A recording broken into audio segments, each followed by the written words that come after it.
that the only reason we talk about City again is that Mancini's never ever out of the news in all the papers.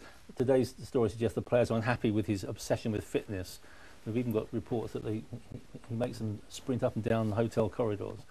Well, there are often stories about the players' unhappiness with Mancini, which I think are probably accurate, but they've stayed there and thereabouts. I mean, I think they're starting to slow down a little bit, City, and that they're starting to struggle a little bit. But in terms of ruling them out, to be honest, I wouldn't rule them out, but only because the Premier League this season has been so... all the top teams have been so inconsistent that it's impossible to tell how the run-in's going to go. And I think, it has been a great competition in some ways, the Premier League, because it's been so unpredictable. But in other ways, it's clearly a lot weaker than it has been in previous years. So for that reason, I wouldn't really rule City out. No. Is that because of the quality of teams like United and Arsenal? They're not as good as they once were. Yeah, I think United have... Chelsea, for instance. Yeah, United have gone... inevitably have gone downhill because they sold Cristiano Ronaldo and Carlos Tevez and didn't replace them. Chelsea have struggled. They sold a whole bunch of players in the summer. They've had injuries. They've struggled this season. They've been weaker. Arsenal, I think, are a little bit stronger. City are not as strong as we thought they would be, maybe. But I think it will be. I think to go the other way, it will be a disaster for them if they don't finish top four. And I think there are quite a few people who think that Arsenal, that they are vulnerable to Tottenham overtaking them. And Chelsea are pushing them as well now, aren't they, in coming back.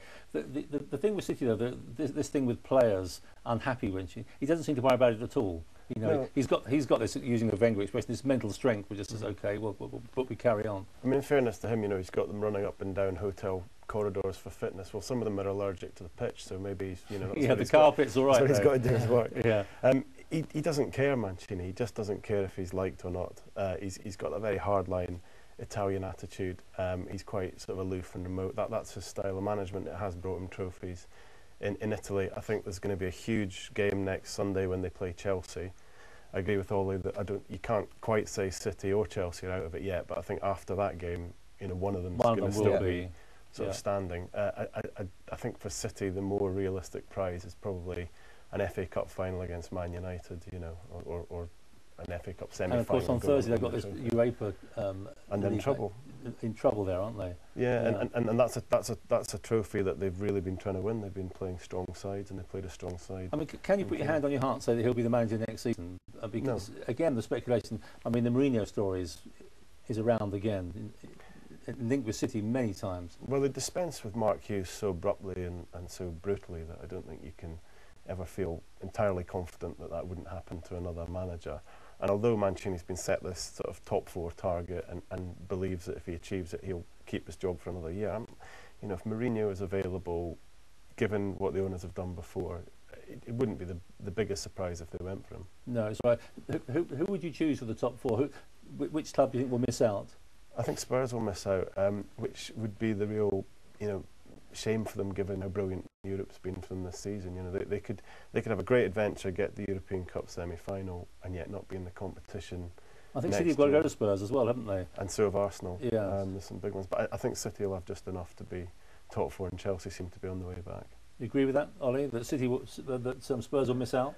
I do agree with that reluctantly. I think it'll be close between Spurs and City. I think it'd be a real shame if Spurs aren't in the competition again next season. But I think maybe it's one of those. It's one of those slight cleft stick situations where being in the latter stage of the Champions League may just harm Spurs' chances of pushing on in the league. And qualifying for the Champions League. Yeah. Gallas said an interesting thing in the week. He said, when we play a team we think that are better than us, like Inter Milan or AC Milan, we fight them, So, but when we play a team that are less good than us, sort of West Brom or Wigan, we relax because we know we're better than them, and we just relax. And he said that's a failure of experience, and we've got to stop doing that. It's an interesting distinction. It would explain why Spurs are slightly stuck in fifth in the league. And he would know, of course, having played at that level. OK, let's stay with the Champions League. It's Arsenal out and Spurs in.